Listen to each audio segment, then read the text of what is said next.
परिपूर्ण शासकीय सेवक कसे बनावे याबाबतची माहिती आपण कर्मयोगी इंडिया चॅनलच्या माध्यमातून घेत आहोत। यामधील आरोग्य व नेमून दिलेल्या कामाची पूर्तता हे दोन विषय आपण यापूर्वी पाहिलेले आहेत, ज्यावर शासकीय सेवकाचे मूल्यमापन केले जाते। त्यातील तिसरा विषय आपण आज पाहणार आहोत, ज्याचे नाव आहे केलेल्या कामाचा दर्जा। केलेल्या कामाचा दर्जा या मूल्यांकनाच्या विषयामध्ये आपणास पैकीच्या पैकी गुण मिळावेत म्हणून कामाचा दर्जा उत्तम कसा ठेवता येईल यासाठीची माहिती आपण दोन भागात पाहणार आहोत। यापैकी आजच्या या पहिल्या भागात शासकीय सेवकाने यासाठी स्वतः करायचे प्रयत्न व घ्यावयाची काळजी समजून घेऊ आणि त्यानंतर पुढील म्हणजे दुसऱ्या भागात शासकीय कार्यालयाच्या पर्यवेक्षीय व प्रमुख अधिकारी यांनी त्यांच्या कार्यालयातील शासकीय सेवकांकडून चांगल्या दर्जाचे काम होण्याकरता काय काय करणे आवश्यक आहे याबाबतची माहिती आपण घेऊ। केलेल्या कामाचा दर्जा कसा उत्तम राखायचा या व्हिडिओमध्ये मी गणेश विमल सुभाष देशमुख आपले स्वागत करीत आहे। सगळ्यात अगोदर आपण हे समजून घेऊ की नेमून दिलेल्या कामाची पूर्तता आणि केलेल्या कामाचा दर्जा यात नेमका फरक काय आहे हे समजून घेण्यासाठी आपण काही उदाहरणं पाहू। पहिलं उदाहरण, एखाद्या शासकीय अभियंत्याने 2 वर्षात 5 इमारती उभ्या केल्यास नेमून दिलेल्या कामाची पूर्तता यामध्ये त्याला कमाल गुण मिळू शकतात, परंतु त्याने उभारलेल्या इमारतीला 5च वर्षात तडे जाऊ लागले, स्लॅब कोसळू लागले, 15 वर्षातच धोकादायक म्हणून इमारत जाहीर करावी लागली, तर त्याने केलेले बांधकाम हे निकृष्ट दर्जाचे असणार हे निश्चितच। अशा वेळी त्या अभियंत्याच्या वरिष्ठांकडून त्याच्या कामाचा दर्जा कसा आहे याची अगोदरच माहिती घेऊन त्याला गुणदान करणे आवश्यक आहे। दुसरं उदाहरण, प्रत्येक कार्यालयात आवक जावक शाखा असते।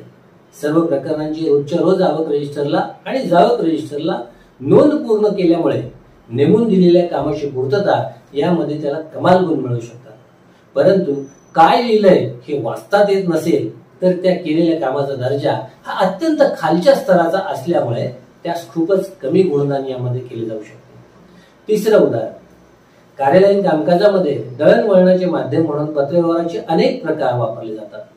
एका कार्यालयाकडून किंवा एका अधिकाऱ्याकडून प्रकरण परतवे पत्र तयार करून दुसऱ्या कार्यालयाला किंवा अधिकाऱ्याला ते पाठवले जातात।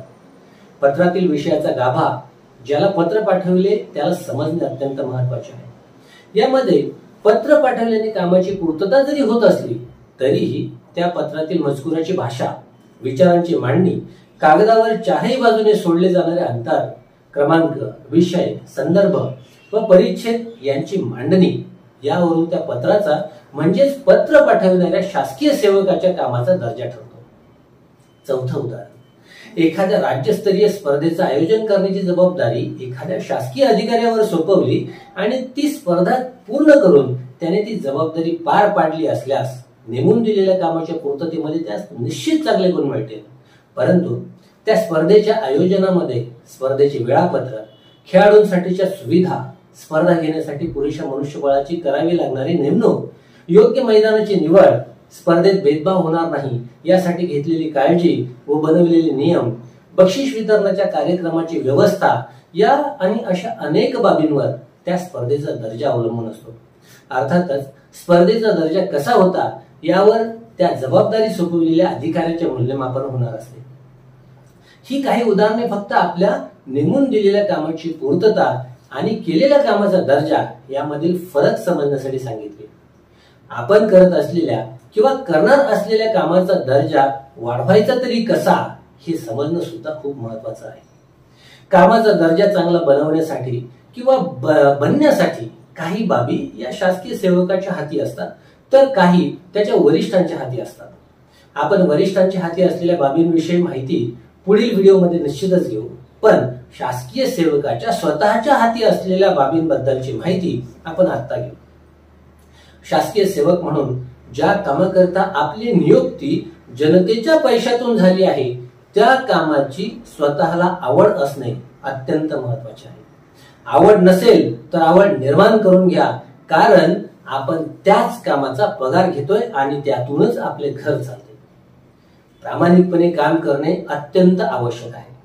एखाद्याच्या मनात असे येईल की कामाचा दर्जा चांगला ठेवण्यामध्ये प्रामाणिकपणाचा काय उपयोग किंवा काय संबंध, परंतु प्रामाणिकपणाशी समझोता करून कागदोपत्री किंवा प्रत्यक्ष चालू असलेल्या कामात स्वतःचा स्वार्थ साधून अनेक कामांचा दर्जा जाणीवपूर्वक ढासळवला जाऊ शकतो। त्यामुळे काम करताना ते काम प्रामाणिकपणे करणे अत्यंत महत्त्वाचे आहे। जे काम आपल्याला नियमितपणे करावे लागणार आहे त्या कामाबद्दलचे ज्ञान आपण वाढवून घेणे आवश्यक आहे। यासाठी अधिकाधिक प्रशिक्षण घ्यायला आपण केव्हाही तयार असले पाहिजे। अनुभवी असलेल्या वरिष्ठ किंवा कनिष्ठ व्यक्तींचा सल्ला किंवा मार्गदर्शन घ्यायला आपल्याला कमीपणा वाटला नाही पाहिजे। अधीनस्थांकडून किंवा सहकाऱ्यांकडून काम करवून घ्यावयाचे असेल तर अधीनस्थ असलेल्या टीमला आनंदी आणि उत्साही ठेवून त्यांच्याकडून काम करून घेण्याची कला आपल्याला अवगत करून घेतली पाहिजे। अगोदर झालेल्या चुका पुन्हा होणार नाही याकडे जाणीवपूर्वक लक्ष देणे आवश्यक आहे। विज्ञान व तंत्रज्ञानाचा वापर कामामध्ये करून काम अधिक सोपे व अचूक कसे होईल हे पाहणे सुद्धा आवश्यक आहे। नेमून दिलेले काम अत्युत्कृष्ट होण्यासाठी आपल्या कल्पक बुद्धीचा वापर करणे ही आवश्यक आहे। प्रत्येक शासकीय सेवकाने स्वतःची एक टॅगलाईनच बनवली पाहिजे की मी जे काम करणार ते परिपूर्णच करणार। या 10 मुद्द्यांचा आपल्याला कामाचा दर्जा उच्च राखण्यासाठी आपल्या कामामध्ये निश्चितच फायदा होऊ शकतो। लवकरच पुढील व्हिडिओमध्ये आपण भेटू। जय हिंद, जय भारत।